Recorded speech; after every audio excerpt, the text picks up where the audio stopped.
کسی محلے میں ایک امیر آدمی نے نیا مکان بنایا اور وہاں آ کر رہنے لگا۔ یہ امیر آدمی کسی کی مدد نہیں کرتا تھا۔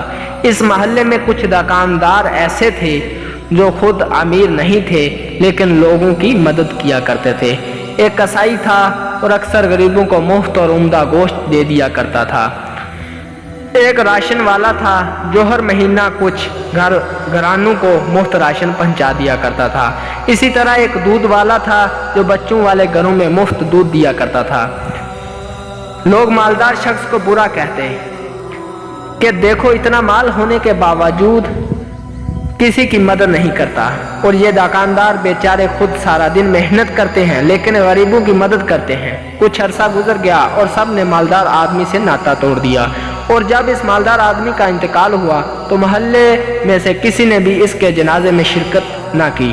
مالدار کی موت کے اگلے روز ایک غریب نے گوشت والے سے مفت گوشت مانگا تو اس نے دینے سے صاف انکار کر دیا۔ اسی طرح دودھ والے نے بھی مفت دودھ دینے سے انکار کر دیا۔